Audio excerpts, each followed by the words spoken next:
Wala sa industry standard to. 37 years, 15,500 pa lang yung kanyang basic. 12 years, 10,500 yung kanyang basic. Kayo lang pala dyan sa board ang gumagawa ng patakaran. So baguhin yung patakaran. Sino ba yung mga nasa board? Magkano ba sweldo ng board? Ikaw, member ka ng board. Hindi po. Magkano sweldo ng board? Isang member, magbigay ka ng example. Wala akong sweldo, allowance lang po. Magkano allowance per meeting? Kasi alam ko, per board meeting, magkano? Hindi ko po alam yun. No, imposible. Miss Sharon Quintanilla, magkano? Huwag ka magsinungaling dito. Mr. Sharon Quintanilla, yung sweldo ng board sigun sa pag merong board meeting. Tama? Meron pong allowed na amount lang po per meeting po nilang. Kaya nga, magkano yung kanilang allowed per meeting? So, ibig sabihin, tuwing board meeting na meron silang sweldo. Pag walang board meeting, wala silang sweldo. Yes, sir. On top of that, wala po silang ibang nakukuha. Magkano? Pero on top of that po, meron silang nakukuhang performance-based incentive na annual lang po. Pero subject po sa approval pa din po ng GCG. I know, pero magkano yung performance? Variable po yung amount. Magkano yung average? I think yung last ko pong recall, baka a little above 1 million lang po. Oh, tangina. Ay, sorry. 1 million performance. A year po yun, sir. Kaya nga, performance lang ito, pwera pa doon sa per board meeting, attendance board meeting. So, 1 million. If we are No, annually. Para sa kanila tinatawag na performance rating na lahat naman sila nakakatanggap. ay depende po kung mamimit po namin yung requirements. Of course, mamimit yun dahil kayo lang eh. Meron po kasing required na makakuha kami ng at least 90% i-divide nyo nga yung 1 million ng aming divided by performance 12. po. Ha? Subject to GCG Kita approval mo, po siya. lumilitaw na 80,000 a month na pumupunta lang to tuwing may meeting. Eh kung once a month lang yung meeting, ang laking perang tinatanggap. Samantalang ito, nagpapakandak Cuba, araw-araw, nandun sa Paguro, mula uminit, bumagyo, nandun sila. Per meeting meron pa. Mr. Chairman, Kaya nga, per meeting meron pa. Kaya nga, Meron pa. magkano per Iba meeting? iba O ngayon, malalabas yung kabalastugan nyo dyan sa Pagcor. Hindi, meron yun. Alam ko malaking per meeting eh. By the thousands yan eh. Samantalang ito sila ang dahilan kung bakit kayo nakakatanggap ng mga per meeting na yan na kung magkano libo at yung performance rating na by the millions because of them. Without them, wala yun. Kayo. Diba? Oh, ngayon, tell me, magkano? Sige, so performance rating, sabi nyo, is 1 million. Yung sabi mo, depende pa. No, bullshit. Ay, sorry. Hindi ako maniniwala. Kayo dyan, pwede kayo maglutuan. Kayo sabihin, ikaw 1 million performance rating, ikaw 1.5. Ikaw, kunya 500, pare naman, pat 500. 1 million na rin ako. O sige, 1 million ka na rin. Kayo lang. Sir, if I may answer na po. 70 million. 79,026 per month. Plus benefits of another 10. Okay. So, mamaya to si Chairman. So, for every EXCO meeting po, 24,000 po yung gross na per dime. 24. Pero naman po, maximum of... Ito, 24 per executive execom. Yes po, but So that's for 4 times. So in a month, 48 lang po kasi naka-maximum po siya ng 48 in a month. so 48 in a month. Doon sa execom. Yes Doon po. sa board meeting. Ayan sa board po, sir, 40K per board with maximum of 80K per month. Okay, sige. 80 plus 48. So 28 po. 128 ang per month ng isang board member. Plus, yung 1 million a year, so i-divide mo yan sa 12, 80,000. So equals to 200,000 a month ang sweldo ng mga board members ninyo. Kahit na ito'y bago lang pasok, ka-appoint lang, na most of them were accommodations, na walang ka-experience tungkol sa pagsusugal, walang experience sa gaming, pinabili na ng suka dyan sa sari-sari store at nakita ng padrino, halika rito, pasok ka sa Pagcor, pinasok, and yet tatanggap ng 208,000, samantalang ito, sila, 27 years, 12 years, below minimum wage. Hindi ba kabalastugan yan? At kayo dyan sa board, ang nagde-decide pala. Kayo nang papakasasa sa pera na pinagpapaguran nila. Hindi ba kabalastugan yan? Sir, if I may answer din po, yun po kasing compensation ni PAGCOR ay hindi po kami allowed na basta nagtataas. Subject po siya sa review at approval ng GCG and Anong board? other than the board po, plus meron pa din po tayong final na approval na kukunin sa Office of the President po. Kaya nga po, pero upon the recommendation of the board, kung ano yung rekomenda nyo, papayag naman siguro Office of the President, hindi naman sabihin ng Office of the President, hindi, below minimum office na lang habang buhay yung mga tagapagkor. It is you sa board na gagawa ng recommendation, kung yung tamang recommendation, para sa inyong mga empleyado.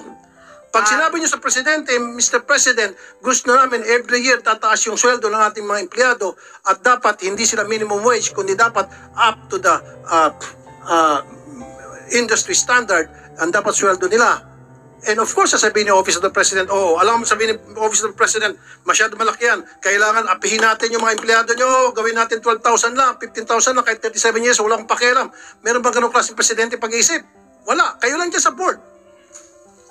If I may answer din po din, we tried requesting din po yung mag-request, but since nagkaroon po ng possible implementation po ng CPCS, as far as I could recall po, meron pong unang CPCS na EO203 na na-defer po siya and eventually naging EO150. Ma'am! So every time po, No, stop. Shut up. Sorry. Kayo po dyan sa board, pag nagkaroon kayo ng mga board meeting, pwede kayo magpasa ng board resolution na para itong mga below minimum wage earners ninyo na pagkatagal-tagal na, tulungan nyo na mapaganda naman yung kanilang kalagayan at mapaayos yung kanilang sweldo dahil wala sa tama. And then you would submit that board resolution ninyo kung saan pa maayos ng gobyerno kasama Office of the President, and I'm sure maaprobahan yan. Nasa inyo mag-umpisa yan.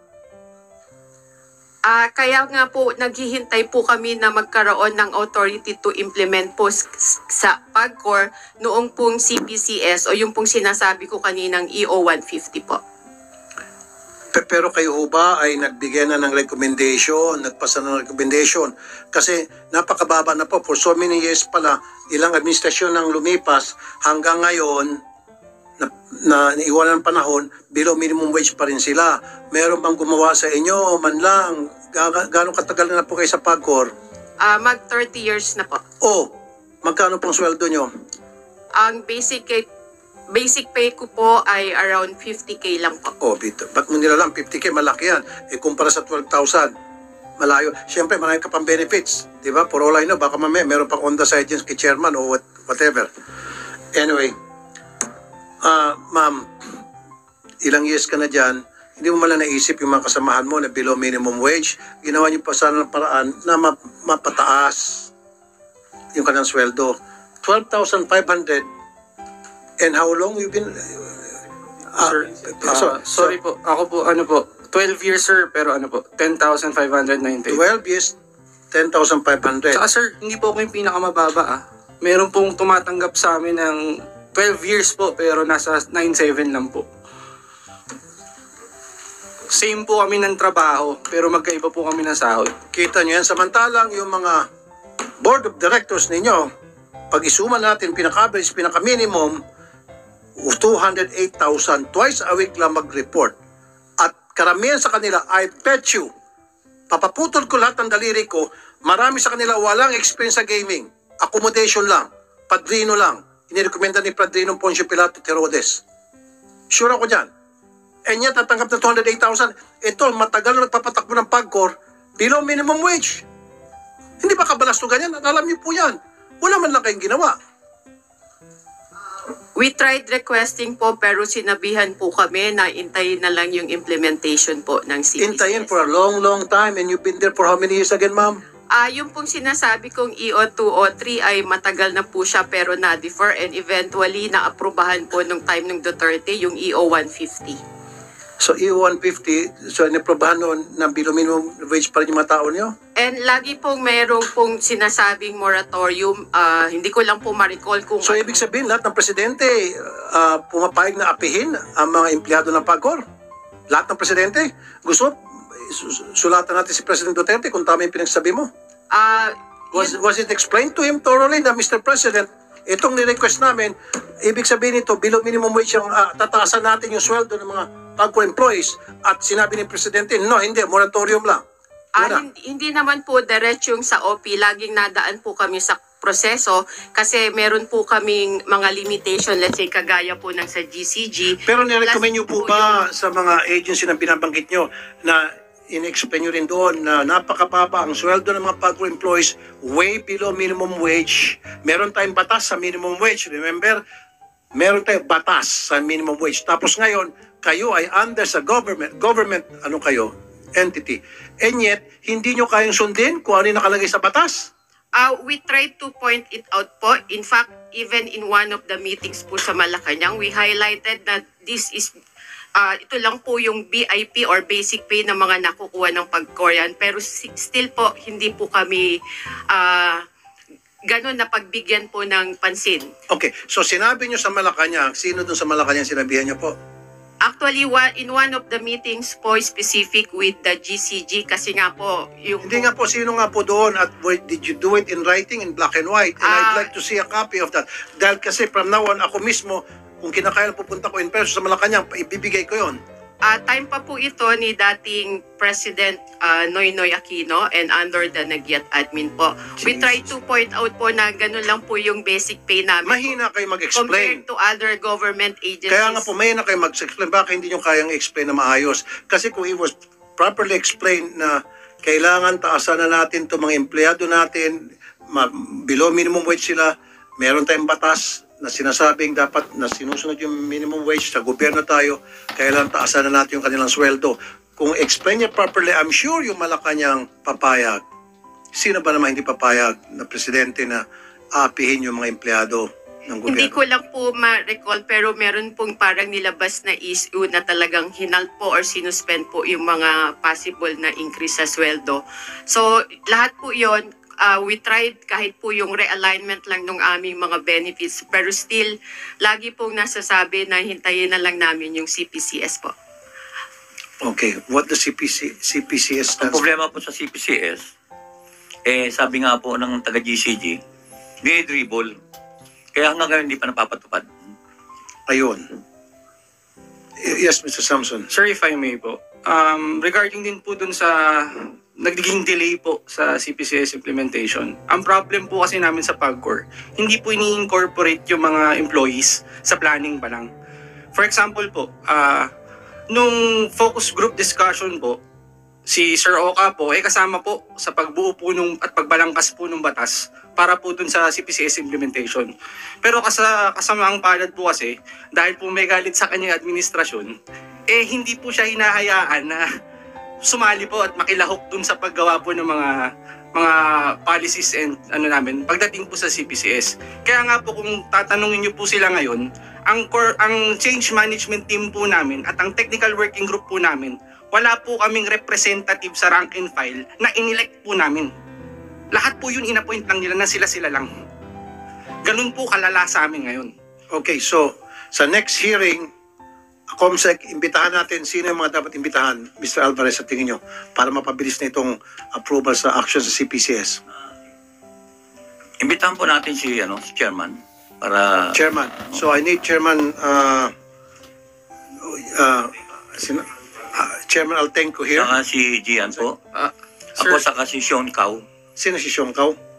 Sir, bali ako na lang po ang mga persons involved po sa management, si SVP Dan Cecilio po, si Vice President Lito Domingo po, Okay. si VP for Legal, si Sir Rod Consolacion, tapos si Chairman po. Kasi Four of them. yun sa top ranks po, yun po talaga yung kailangan natin. Okay, meron siya pinabagit sa Malacanang. Sino sa Malacanang na nagaharang ni Sharon? Kasi sabi mo, sabi sa Malacanang at meron taga Malacanang na nagsasabing hindi. Lagi pong nagagamit yung possible na implementation po ng... Ano po pangalan sa Malacanang? Sino po yung approving person doon sa Malacanang, approving authority, aside from the President, of course? Usually po ang nakukuha naming document ay galing po sa ES. Office of the Executive Secretary. Siya mismo ang nag-disapprove na tataasan yung sweldo? Meron po kaming mga request na meron po silang official na reply po. So, meron kayong request, official reply na hindi tinutugunan ni ES. Nami-mention po doon na we need... Pero sino final approving authority? Are you saying ES? Based on document, yun po yung nakita ko po. Siguro, Comsec, we can invite a representative from the Executive Secretary's office for this. At saka yung binanggit yung apat Dagdag ko po sa invitation ang chairman po ng GCG. Na GCG. si Attorney Marcos, Okay. Comsec, isama natin sa yung invitation. chairman po ng GCG, para malaman po natin, maliwanagan natin kung ano pong status ng PCPs Yes. namin sa... So, ulitin po natin, nakikinig yung Comsec, GCG, Opo. okay. Tapos, si Chairman Altenco, okay. Senior Vice President Daniel Cecilio, Daniel Sicilion, Senior SVP ng PAGCOR. Vice President for Human Resources Angelito Domingo, I'm sorry po. Vice President for Human Resources Department, HR po, ang Angelito Domingo. Angelito Domingo, okay. And then yung Vice President po nila for Legal Counsel po, Legal Department po, si Sir Roderick Consolacion. Wala rito, konsolasyon. Okay, so sa next hearing, all these people will be here. They will be invited para matapos na itong problema. Go ahead po, Mr. Samson. Sir, balikan ko lang po, since ang naging initial issue naman po natin is yung pagkaka-determine po na redundant po kami, di ba? Sir, dineclare po nila kaming redundant effective February 18. Final po yun. Parang dinesisyonan na po nila kami. Pag sinabing redundant, what does it mean? Nang nakalagay po kasi sa letter. Nandito po, dala ko po pala. Ito po yung certified true copy po ng redundancy letter namin. Ano pong sabi dyan? Bali, we hereby declare you redundant effective February 19. Ganun po ka-firm. Pakita natin kay Senator Coco, being a lawyer. Senator Coco, here's the copy. Okay. So, redundant means we don't need your services Yes, sir. anymore. Parang... Dismissal wala letter na kayo. siguro to. Sir. Tulad nga po na sinabi niyo, sir, sinipak po kami. Sino pong nag-issue? Ang nito? sabi po nga ni Chairman Altenco po sa amin nung isang town hall meeting, tsugi na kami. Sinabi niya yun? Tsugi na kayo? Tapos, tawag dito? Yung That is final and executory, sabi niya po. final and executory po. Redundancy. Dapat before the hearing pa ito. So anyway, Attorney Salvosa o Ms. Quintanilla, sino sasagot? Pinagsisibak niyo yung mga empleyado ninyo. Mr. Chair, that is the first notice. As you can see there, Mr. Chair, pwede silang mag-apply dun sa placement. They are declared redundant because the available vacancy in the company is fewer than the positions that are in New Coast. But it doesn't preclude them from applying or taking the redundancy package or applying with MSPI. Okay, so yung nag-apply ng franchise private ay yung New Coast? Yes, Your Honor. Okay. At ang nireplace nito ay, Yung home operations namin doon, yung branch namin. kaya nga, so meron kayong branch doon, magsasara yung branch ninyo, papalitan ng New Coast. Yes, Your Honor. Kung anong kinikita ng PAGCOR noon, yun din ang kikitain ng New Coast at yun din ang dapat of number of people na ilalagay doon sa new casino kasi mas malaki pa itong New Coast, di ba? Mr. Chair, Nga, because tanong ko lang, mas malaki to, di ba? Yung area. same lang sila. Same lang. Yung casino mismo na yun, Your Honor. Yung mismo casino pala mismo yun. Yes, Wala Your Honor. yung building, iti-take over lang. Sila ang may-ari, Your Honor. Sila na magmayari noon. Yes, Your Honor. Walang pagbabago. Therefore, yun pa rin dapat ang mga empleyado, yun pa rin number. Bakit kayo magdi-decrease? Your Honor, yun lang yung... Bakit yung alawan mag-decrease sana doon sa kontrata ninyo? You should always look for after the welfare of your people. Hindi after the welfare of those people buying in. Dapat sabihin nyo, okay, sige, ibibenta namin ito, maging private na ito, with the condition, yung aming mga tao ay ma-absorb. Especially yung mga matatagal na. Di ba, ganun dapat kayo mag-isip, sir? Huwag lang yung kapakanan ninyo at saka yung kapakanan ng nung bumili.